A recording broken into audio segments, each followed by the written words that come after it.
What's the scoops? And welcome back to Hawaiʻi Fire Marshal Dori Booth. Aloha, Fire Marshal. Hi. You know we never have on Fire Marshal for almost 50 years, yeah? Wow. And she got the job. Look at that. Uta. Yeah. All right, Fire Marshal Booth, if it's okay with you, today we want to talk fire protection and fire concerns, and if we can, start with lithium-ion batteries, because you know they're everywhere. Everybody got the Christmas presents or the new iPhone. So what are some of the concerns that our viewers should know about? Yes, so even just several days ago, we had a fire here in Honolulu that caused over $900,000 in damage from a lithium-ion battery speaker charging. So it kind of goes in, you know, lithium-ion batteries are in everything that we have. Right. So whether it's our toys, our cell phones, you know, and, you know, the toys for mom and dad, if they got their power drills and things, these are all lithium-ion batteries. So, What a woman. She could take a pot. yes. Oh, so we should. How do we protect ourselves from these things being, you know, engulfing our home in flames? So some of the big ones is not charging them overnight or when we're not at home. So not leaving, you know, our tools, our batteries on the charger, or even our toys. So e-scooters, e-bikes, anything. We shouldn't have these in our egress paths out of our houses. So next to doors or windows where we're going to be at. You know, and so making sure that we're watching them when they're charging, because sometimes they get hot, overheat, and go back and forth. Very good tips. Now, Marshal, fireworks safety has been in the news a lot lately. From your perspective, what are some key safety rules the public should know? So for fireworks, you know, here in Honolulu, the only thing that's legal are firecrackers, and that's with the permit.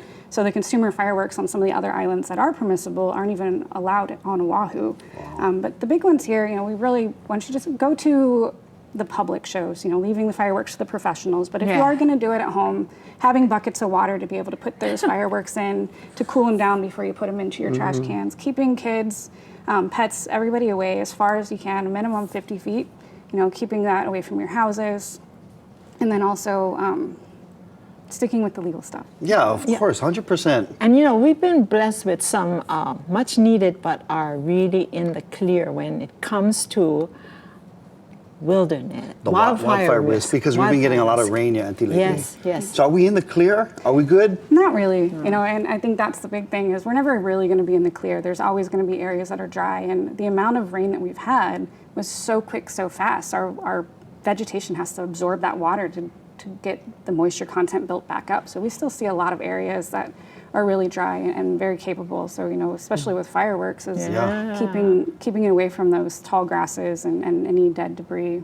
I like that, and especially you had mentioned the buckets of water. That's a good one too. I like that. I'm gonna go Home Depot, grab some buckets after this. And Metal fill 'em up. buckets. Metal. That way the plastic doesn't cover. Oh, And then the ones with the lids. That way you can cover them up, and then that way. Okay, now, if it's not on our thing, but if you have the bucket water outside, put a little bit oil on top so that no mosquito. Oh, okay. Auntie. Not with the fireworks, because it's so far. Yeah, not yet. No, but I mean, Bombay. Bam. Okay, that's why she's the fire marshal. That's why. I'm getting my training right here. Yeah. Okay, one last question. Of course, we got the Christmas trees behind us. They're artificial, but some of our viewers might have some real Christmas trees, which could also pose a fire risk. So what would you say to them?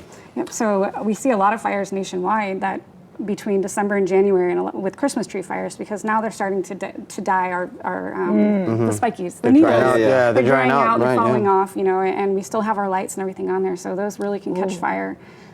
So getting those out of the house as soon as possible, and that feeds into the wildfire preparedness too, is getting those as far away from your house, properly disposing them if they're somewhere here. Being new to Hawaii, I don't know if there's Christmas tree collection places or not, but I know we used to have them where you could go drop them off. We used to have when you were young. All right, we learned so much today from our fire marshal, Dori Booth. Thank you so much for coming back. Thank you. We appreciate it. Remember, buckets of water, metal with the cover. No oil. All right, we're gonna. Speaking of oil, Auntie, today's National Bacon Day. Ooh. And a lot of people have done stuff with bacon grease before, and that's the focus of our You So Akamai question. Name one thing bacon grease has never been used for.